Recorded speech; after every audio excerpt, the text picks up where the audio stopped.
할렐루야! 해피투게더 영상 큐티에 오신 사랑하는 성도님들을 주님의 이름으로 축복합니다.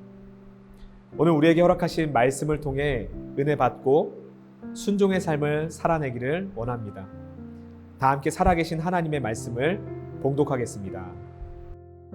아히마아스가 외쳐 왕께 아뢰되 평강하옵소서 하고 왕 앞에서 얼굴을 땅에 대고 절하며 이르되 왕이 하나님 여호와를 찬양하리로소이다. 그의 손을 들어 내 주 왕을 대적하는 자들을 넘겨주셨나이다 하니 왕이 이르되 젊은 압살롬은 잘 있느냐 하니라. 아히마아스가 대답하되 요압이 왕의 종 나를 보낼 때에 크게 소동하는 것을 보았사오나 무슨 일인지 알지 못하였나이다 하니 왕이 이르되 물러나 거기 서 있으라 하매 물러나서 서 있더라. 구스 사람이 이르러 말하되 내 주 왕께 아를 소식이 있나이다. 여호와께서 오늘 왕을 대적하던 모든 원수를 갚으셨나이다 하니 왕이 구스 사람에게 묻되 젊은 압살롬은 잘 있느냐. 구스 사람이 대답하되 내 주 왕의 원수와 일어나서 왕을 대적하는 자들은 다 그 청년과 같이 되기를 원하나이다 하니 왕의 마음이 심히 아파 문 위층으로 올라가서 우니라. 그가 올라갈 때에 말하기를 내 아들 압살롬아 내 아들 압살롬아 차라리 내가 너를 대신하여 죽었다면 압살롬 내 아들아 하였더라. 다윗 군대의 승리 소식을 들고 찾아온 아히마아스는 다윗을 대면합니다. 그런데 군대의 승리 소식을 전했지만 압살롬 소식에 대한 다윗의 질문에는 큰 소동이 있었지만 잘 모르겠다고 회피합니다. 사실 아히마아스는 압살롬의 죽음을 알고 있었지만 그 사실을 은폐했습니다. 아히마아스는 왜 그랬을까요?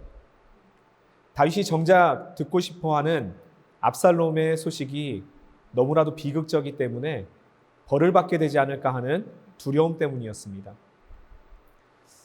막상 다윗 왕을 보고 압살롬 사망 소식을 전하면 큰 충격에 휩싸여서 다윗이 상심이 클 것임을 우려하여서 순간적으로 위기를 모면하며 거짓말을 하게 되었던 것입니다.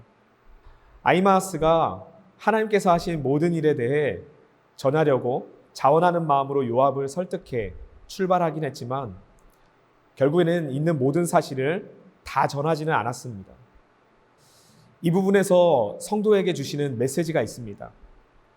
바로 정직하게 우리의 삶을 살아가야 한다는 것입니다. 물론 여기에는 상대의 감정에 상관없이 무조건 진실을 말하는 것이 아니라 듣는 사람의 감정과 그 상태를 고려하는 지혜가 필요하다는 말입니다.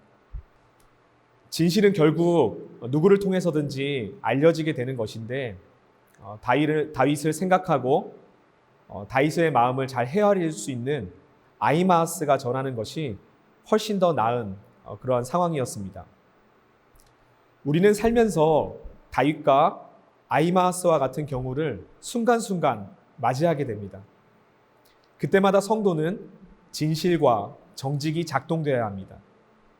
왜냐하면 우리를 지으신 하나님께서 거짓이 없으신 분이시기 때문입니다. 신명기 32장 4절 말씀에 그는 반석이시니 그가 하신 일이 완전하고 그의 모든 길이 정의롭고 진실하고 거짓이 없으신 하나님이시니 공의로우시고 바르시도다. 하나님은 거짓이 없으신 하나님이시라고 소개하고 있습니다. 또한 하나님은 10계명에서 9번째 계명으로 내 이웃에 대하여 거짓 증거하지 말라라고 하시면서 거짓을 금지하고 계십니다. 하나님의 자녀가 된 우리도 사람들을 대할 때 거짓이 없고 정직해야 할 줄 믿습니다. 한순간의 위기를 모면하기 위해 거짓을 말하고 회피하려고 해서는 안 될 것입니다. 진실은 언젠가 다 드러나기 때문입니다. 가족에게 또 학교 친구에게 그리고 직장 동료들과 이웃에게 거짓 없는 진실함으로 대하는 우리 모두가 될 수 있기를 축복합니다. 결국 다윗 군대의 승리 사실과 압살롬의 죽음을 전해 들은 다윗은 비탄함에 빠졌습니다. 다윗은 이미 아히마아스로부터 다윗 군대의 승리 소식을 전해 들었기에 에디오피아 사람이 전하는 군대 승전보에는 아랑곳하지 않고 여전히 압살롬의 안부를 묻는 것입니다. 그때 에디오피아 사람이 압살롬에 대한 소식을 전합니다. 32절의 말씀입니다. 왕이 에디오피아 사람에게 물었다. 그 어린 압살롬이 평안하더냐? 에디오피아 사람이 대답하였다. 높으신 임금님의 원수들을 비롯하여 임금님께 반역한 자들이 모조리 그 젊은이와 같이 되기를 바랍니다. 이 소식을 전해 들은 다윗은 어떻게 반응을 했습니까? 33절입니다.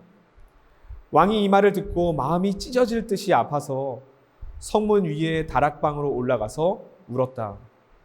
그는 올라갈 때에 내 아들 압살롬아, 내 아들아, 내 아들 압살롬아, 너 대신 차라리 내가 죽을 것을 압살롬아, 내 아들아, 내 아들아 하고 울부짖었다.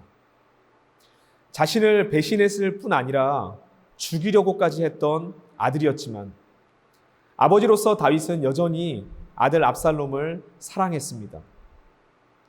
그러나 다윗의 슬픔은 비단 압살롬의 죽음 때문만은 아니었습니다. 다윗의 슬픔은 아들의 죽음에 대한 아버지의 본성적인 비탄이었으며 또 자신이 우리아의 아내 밧세바를 범했던 죄로 인한 심판의 연속에 대한 큰 아픔이었습니다. 압살롬의 죽음이 하나님께서 내리신 징계라는 사실을 기억하고 아파했던 것입니다. 물론 압살롬의 반역을 생각하면 나라를 무너뜨리고 아버지의 생명도 위협했기 때문에 당시의 율법에 따라 죽어 마땅한 죄인이었습니다. 그럼에도 불구하고 다윗이 압살롬을 위해 내 아들이라고 절규하며 6번이나 부르짖은 것은 바로 아들이었고 자녀였기 때문입니다. 다윗이 압살롬에게 대한 모습 속에 자녀를 향한 초월적인 사랑을 보게 되는 것입니다. 우리는 이러한 다윗의 모습을 통해 하나님 아버지를 묵상하게 됩니다. 나를 향하신 하나님의 사랑은 무한하시고 아무리 악할지라도 좋은 것을 주시는 하나님 아버지이십니다. 이것은 이성적인 논리로는 절대로 이해할 수가 없습니다. 이것을 보여주시는 사건이 십자가에서 죽으신 사건이라고 할 수 있죠. 나를 위해 십자가에서 돌아가시고 다시 사심으로 그 사랑을 확증해 주셨습니다. 하나님은 우리가 잘못된 길로 나아갈 때에 다윗이 압살롬의 죽음을 아파하고 통곡했던 것처럼 저와 여러분의 이름을 부르시고 애타게 돌아오기만을 기다리십니다.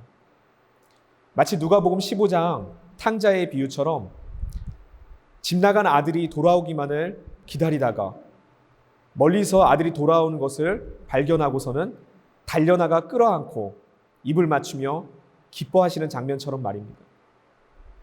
사랑하는 성도님, 오늘 말씀을 다시금 묵상하면서 우리가 아직 죄인 되었을 때 그리스도께서 우리를 위하여 죽으셨습니다. 하나님의 그 뜨거운 사랑, 그 열정적인 사랑을 확증해 주셨습니다. 이렇게 놀라운 사랑, 다함이 없는 하나님의 사랑 앞에 우리 모두가 담대함으로 나아가는 오늘 하루가 되기를 예수님의 이름으로 축복합니다. 다 함께 기도하시겠습니다. 하나님 아버지, 주님의 사랑과 은혜에 감사를 드립니다. 오늘 하루도 말씀으로 우리의 영혼을 깨워주셔서 감사드립니다. 다윗이 압살롬의 죽음의 소식을 듣고 애통하며 절규하며 그 영혼에 대한 안타까움을 가졌던 것처럼 오늘 우리가 품고 있는 태신자들, 정말 죽음의 길로 향해 달려나가는 그 영혼들을 불쌍히 여기며 애통하며 정말 주님께로 인도하기 원하는 그 마음으로 충만한 오늘 하루가 되게 하여 주시옵소서. 그 초월적인 하나님의 사랑을 묵상합니다. 십자가에서 죽으신 그 사랑, 그 놀라운 사랑을 오늘도 찬양하며 그 사랑을 증거하는 하루가 되게 하여 주시옵소서. 오늘도 그렇게 복음 전하는 자의 삶을 살아내게 하실 것을 굳게 의지하고 믿으며 예수님의 이름으로 간절히 기도드립니다. 아멘.